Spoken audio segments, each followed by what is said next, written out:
ನಮಸ್ತೆ Karnataka digital book Kannada YouTube ಚಾನಲ್ಗೆ ಸ್ವಾಗತ ಸುಸ್ವಾಗತ. ಮಧ್ಯಪ್ರಾಚ್ಯದಲ್ಲಿ ಯುದ್ಧದ ಕಾರ್ಮೋಡ ಮತ್ತೆ ಭುಗಿಲೆದಿದೆ. ಯುದ್ಧ ನಿಲ್ಲುವ ಲಕ್ಷಣಗಳು ಕಾಣಿಸ್ತಾ ಇಲ್ಲ. ಬರೋಬ್ಬರಿ 45 ವರ್ಷಗಳ ಹಿಂದಿನಿಂದ ನಡೀತಾ ಇರುವಂತಹ ಈ ಯುದ್ಧಕ್ಕೆ ಈಗ ಅಮೆರಿಕ ಅಧಿಕೃತವಾಗಿ ಎಂಟ್ರಿ ಕೊಟ್ಟಿದೆ. ಕಳೆದ ರಾತ್ರಿ ಅಮೆರಿಕ ಇರಾನ್ನ 3-4 ಅಣು ಸ್ಥಾವರಗಳ ಮೇಲೆ ಬಾಂಬ್ ದಾಳಿ ಮಾಡಿದೆ. ಹಾಗಾದರೆ ಈ ಕ್ಷಣದ ಅಪ್ಡೇಟ್ಸ್ ಅನ್ನು ನೋಡ್ತಾ ಹೋಗೋಣ.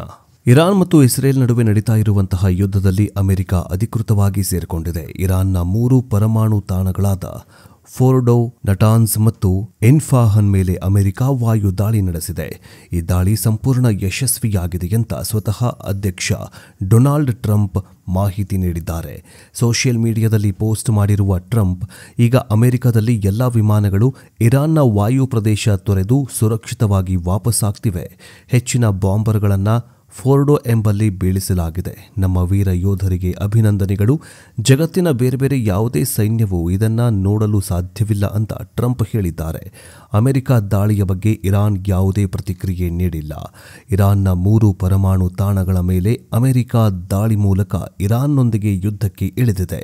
ಈ ದಾಳಿಯನ್ನು ಇರಾನ್ನ ಪರಮಾಣು ಪ್ರಾಜೆಕ್ಟ್ ಕೊನೆಗೊಳಿಸಲು ಬಯಸ್ತಾ ಇರುವ ಇಸ್ರೇಲ್ಗೆ ಅಮೆರಿಕ ಸಹಾಯ ಮಾಡಿದೆ ಅನ್ನೋ ಅರ್ಥದಲ್ಲಿ ವಿಶ್ಲೇಷಣೆ ಮಾಡಲಾಗಿದೆ.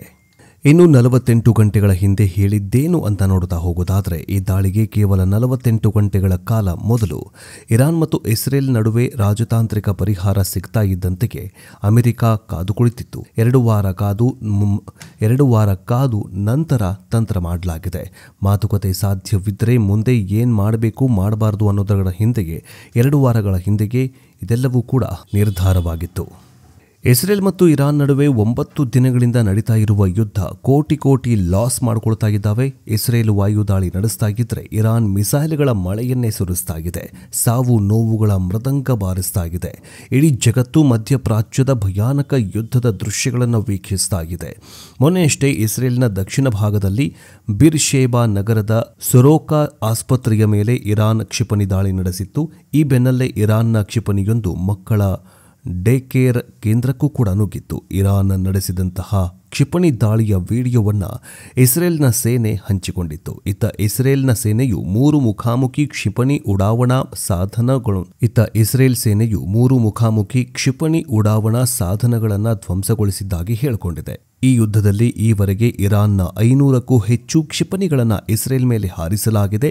ಕಳೆದ 2 ದಿನದ ಹಿಂದೆ 35 ಮಿಸೈಲ್ ಹಾರಿಸಿದ್ದ ಇರಾನ್ ಕಳೆದ ಶುಕ್ರವಾರದಿಂದ ಈವರೆಗೆ 520 ಕ್ಷಿಪಣಿಗಳನ್ನು ನುಗ್ಗಿಸಿದೆ.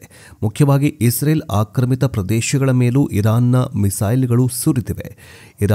ಇಸ್ರೇಲ್ನ ಹೈಫಾನ್ ನಗರದ ಮೇಲಂತೂ ಬ್ಯಾಲಿಸ್ಟಿಕ್ ಕ್ಷಿಪಣಿಗಳು ಅಪ್ಪಳಿಸ್ತಾನೆ ಇವೆ. ಈ ಯುದ್ಧ ಕೇವಲ ಇರಾನ್ ಮತ್ತು ಇಸ್ರೇಲ್ಗೆ ಸೀಮಿತವಾಗಿಲ್ಲ. ಅದು ಮಧ್ಯಪ್ರಾಚ್ಯಗಳ ಇತರೆ ದೇಶಗಳ ಸೀಮೆಗಳ ಉಲ್ಲಂಘನೆ ಆಗುವ ಸಾಧ್ಯತೆಯಿದೆ. ನಿನ್ನೆ ಸರಿಸುಮಾರು 50 ಇಸ್ರೇಲ್ ಯುದ್ಧ ವಿಮಾನಗಳು ನಮ್ಮ ವಾಯು ಪ್ರದೇಶವನ್ನು ಉಲ್ಲಂಘಿಸಿವೆ ಅಂತ ಇರಾಕ್ ಆರೋಪ ಮಾಡಿದೆ. ಬಸ್ರಾ, ನಜಾಫ್ ಮತ್ತು ಕರ್ಬಾಲಾ ನಗರಗಳ ಮೇಲೆ ಹಾರಾಡಿದೆ. ಸಿರಿಯಾ, ಜೋರ್ಡಾನ್ ಗಡಿ ಪ್ರದೇಶದಲ್ಲೂ ಇಸ್ರೇಲ್ನ ಯುದ್ಧ ವಿಮಾನಗಳು ಆರ್ಭಟ ಕಾಣಿಸಿಕೊಂಡಿವೆ ಅಂತ ಆರೋಪ ಮಾಡಿವೆ. ಇನ್ನು ಇಸ್ರೇಲ್ ಪರವಾಗಿ ಯುದ್ಧ ರಂಗಕ್ಕೆ ಅಮೆರಿಕ ಈಗಾಗಲೇ ರಂಗ ಪ್ರವೇಶ ಮುಂದುವರೆಸಿದೆ. ನಿನ್ನೆಯಷ್ಟೇ ಪರಮಾಣು ದಾಳಿಯನ್ನ ಮಾಡಿದ್ದು ಅನೇಕ ಸಾವು ನೋವುಗಳು ಕೂಡ ಸಂಭವಿಸಿವೆ ಅಂತ ಅಮೆರಿಕದ ಅಧ್ಯಕ್ಷ ಡೊನಾಲ್ಡ್ ಟ್ರಂಪ್ ಈಗಾಗಲೇ ಮಾಹಿತಿಯನ್ನ ಕೊಟ್ಟಿದ್ದಾರೆ. ಇನ್ನು ಈ ಯುದ್ಧ ಎಲ್ಲರಿಗೂ ಕೂಡ ಹೊರೆಯಾಗ್ತಾ ಇದೆ. ಇರಾನ್ ಜೊತೆಗಿನ ಯುದ್ಧದಲ್ಲಿ ಇಸ್ರೇಲ್ಗೆ ಭಾರಿ ಆರ್ಥಿಕ ಹೊರೆ ಆಗ್ತಾ ಇದೆ.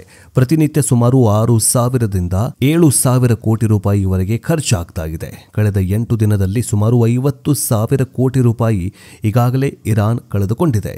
ಯುದ್ಧದ ಮೊದಲ 2 ದಿನಗಳಲ್ಲಿ 12ರಿಂದ 200 ಕೋಟಿ ರೂಪಾಯಿ ಖರ್ಚು ಮಾಡಿತ್ತು. ವಾಯು ದಾಳಿ, ಕ್ಷಿಪಣಿ ಮತ್ತು ಮದ್ದು ಗುಂಡುಗಳಿಗಾಗಿ ಇಸ್ರೇಲ್ ವೆಚ್ಚವನ್ನ ಮಾಡ್ತಾ ಇದೆ. ಜೊತೆಗೆ ವಾಯು ರಕ್ಷಣಾ ವ್ಯವಸ್ಥೆಗೂ ಸಾಕಷ್ಟು ಹಣ ವ್ಯಯಿಸ್ತಾ ಇದೆ.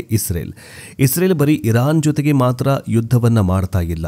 ಈಗಾಗಲೇ ಇಸ್ರೇಲ್ ಪ್ಯಾಲಿಸ್ತೇನ್ ಮೇಲೂ ಕೂಡ ಅಂದರೆ ಗಾಜಾ ಪಟ್ಟಿ ಮೇಲೂ ಕೂಡ ಯುದ್ಧವನ್ನ ಮಾಡ್ತಾ ಇದೆ. ಜೊತೆಗೆ ಅಲ್ಲಿರುವಂತಹ ಹಮಾಸ್ ಉಗ್ರರು ಕೂಡ ಇಸ್ರೇಲ್ನ ಮೇಲೆ ಐರನ್ ಡೋಮ್ಗಳನ್ನು ಧ್ವಂಸ ಮಾಡಿದ್ರು. ಗಾಜಾ ಪಟ್ಟಿಯನ್ನು ಬಿಟ್ಟುಕೊಡೋದಿಲ್ಲ ಅಂತ ಹಮಾಸ್ ಉಗ್ರರು ಹೇಳ್ಕೊಳ್ತಾ ಇದ್ರೆ, ಇಸ್ರೇಲ್ ಈಗ ಇದೆಲ್ಲದರ ನಡುವೆ ಇರಾನ್ನ ಜೊತೆಗೆ ಯುದ್ಧ ಮಾಡ್ತಾ ಇರೋದು ಅದ್ದಂಪತನವಾಗತ್ತಾ ಅನ್ನೋದನ್ನು ಕಾದು ನೋಡಬೇಕಾಗಿದೆ. ಇದು ಯುದ್ಧ ಭೂಮಿಯಿಂದ ಈ ಕ್ಷಣದ ಅಪ್ಡೇಟ್ಸ್. ಕ್ಷಣದ ಅಪ್ಡೇಟ್ಸ್ಗಾಗಿ ನಮ್ಮ ಯೂಟ್ಯೂಬ್ ಚಾನಲನ್ನು ಸಬ್ಸ್ಕ್ರೈಬ್ ಮಾಡ್ಕೊಳ್ಳಿ.